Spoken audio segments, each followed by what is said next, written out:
The last session that we have of this conference is being co-chaired yet again by Marcia Stewart from Siskiyou and Judy Morris from Trinity. And so they are going to lead us in a session on energy independence and climate change, diverse views and common ground, the theme of this conference, as well as economic vitality. So, ladies.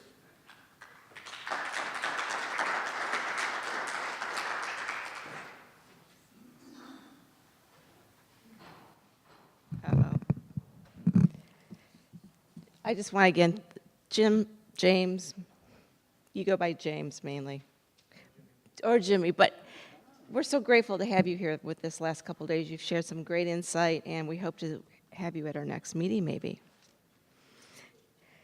Well, as our chair pointed out, common ground has been the theme to our success. But, you know, Marcia, it just occurred to me, I think I know why we are last on this agenda. There's two reasons.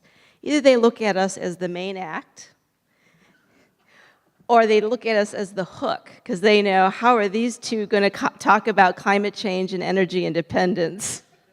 So there's something there that staff hasn't told us. But Marcia and I may not agree on climate change, its concept, but what we do agree on is finding some common ground to address some of the issues and conditions that are arising, and however you want to label it, why they're happening. And that is what we are here to do, is to find common ground with the projects.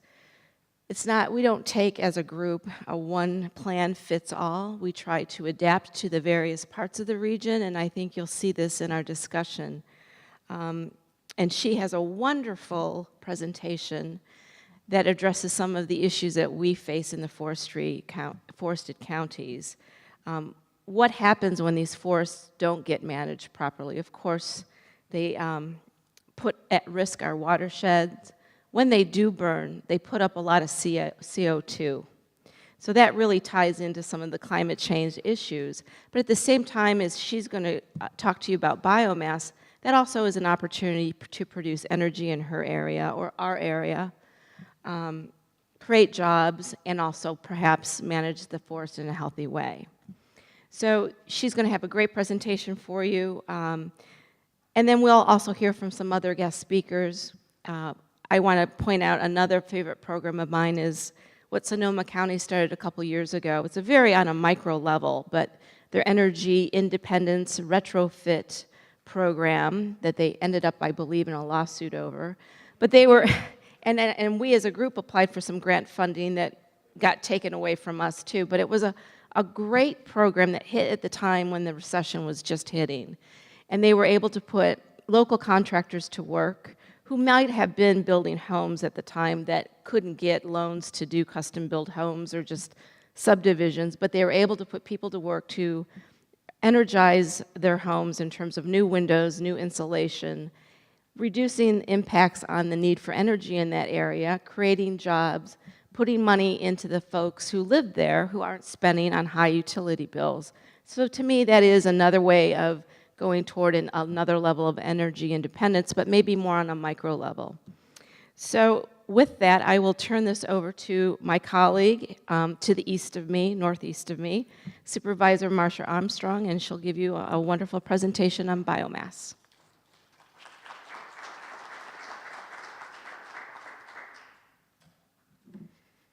Well, actually, my presentation is less on biomass and more on how we make the sausage behind the scenes.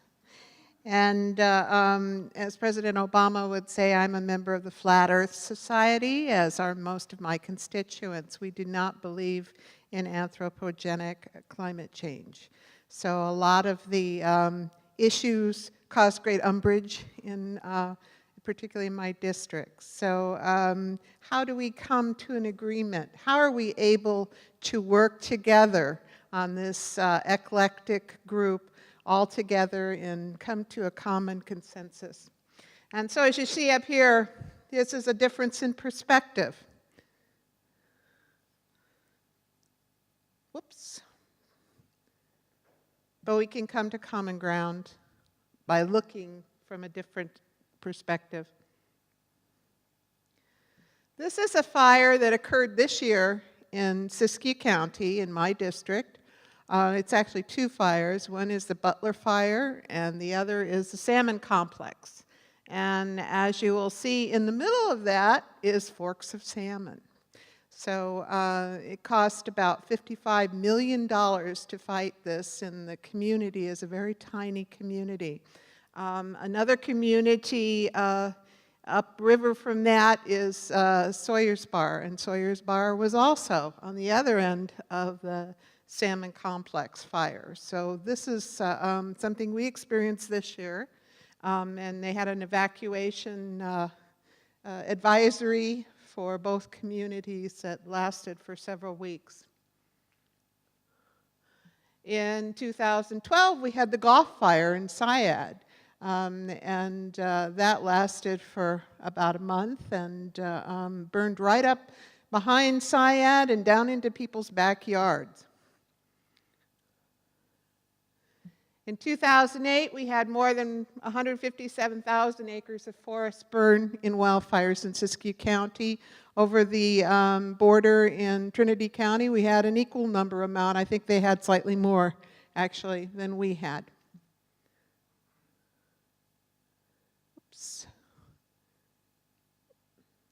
And then in 2006, we had the Titus Fire in Happy Camp. Now, a lot of these are burning in the footprint of prior fires. The Forks of Salmon Fire was burning in the Hog Fire footprint. And that was one where stuff was left on the ground and new stuff grew up in the old stuff and had a very different type of fire that was very hot and hard to control, and we were afraid it would take off and take the whole watershed of Nordheimer. Luckily, the weather changed. But a lot of these are happening in the footprints of old fires, and they're right by our communities, and this is happening over and over and over again. And I think the Titus was 20,000 acres, the Butler was around 20, a little over 20, and the Salmon River was a little under 20. So these are large fires. I think it took the Butler and the Salmon each had 1,000 people on them apiece. So, you know, these are what's happening in my watersheds. And these are all in my district.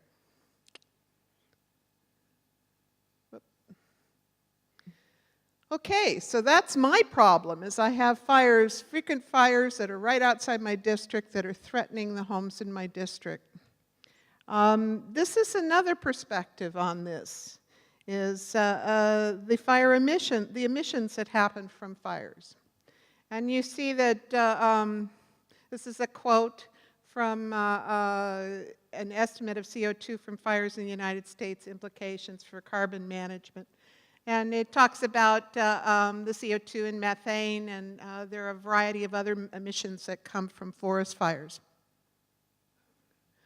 And from 2001 to 2007, fires burned more than 4 million California acres and released an estimated 277 million tons of greenhouse gases into the atmosphere, resulting from combustion and the post-fire decay of dead trees. This is an average of 68 tons per acre. Emissions were equivalent to adding an estimate of 50 million more cars onto California's highways for 1 year. To offset the damage, all 14 million cars in California would have to be locked in garages for 3.5 years to make up for the global warming impact of these wildfires. And that's something we discussed in our committee, is why should we put all of Rohnert Park on electric cars when we have this humongous emissions that are occurring in Judy and my districts? And why aren't we addressing these instead as a tremendous opportunity and source of carbon? Whoops.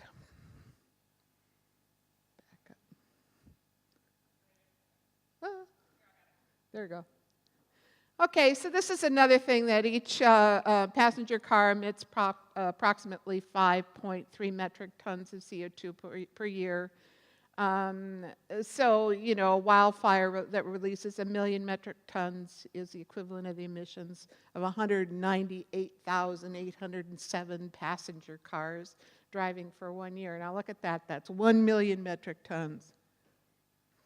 Now you look at some of the, I was able to get a copy, I haven't had an update of this, it's in our brochure that the North Coast Resource Partnership, I want to say IRWIM, put out on climate change and alternative energy. And these are some of the figures. You look at Trinity County, that's 8 million, over 8 million there, over 4 million in Humboldt County in 1999. Del Norte, almost over 1.5 million. Humboldt, 2.3 million. You're looking at some substantial amounts of emissions that are coming out. What is the equivalent of that in cars? Yep, go back. Back the other way. It's 198,807 passenger cars per million again. So you can see how many passenger cars we're talking about. And it makes sense to us from a watershed standpoint, from our community standpoint, from an emissions standpoint, from all those different perspectives to concentrate on reduction of fuels around communities. And this is an opportunity we feel we have is we can reduce forest fuel, the cost of reducing forest fuels around our communities by having a market for that material. And one of those markets would be a biomass or cogeneration facility that produces electricity and heat. This one is in Roseburg in Weed, California, as we were talking about weed earlier, but this is but you know, this is a way to produce jobs, to produce electricity, to produce heat. Another would be pellet facilities.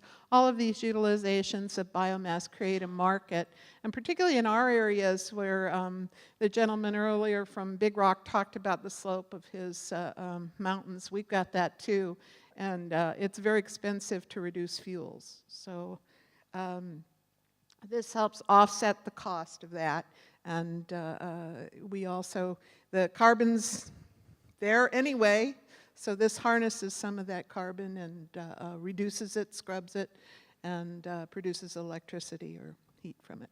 Thank you.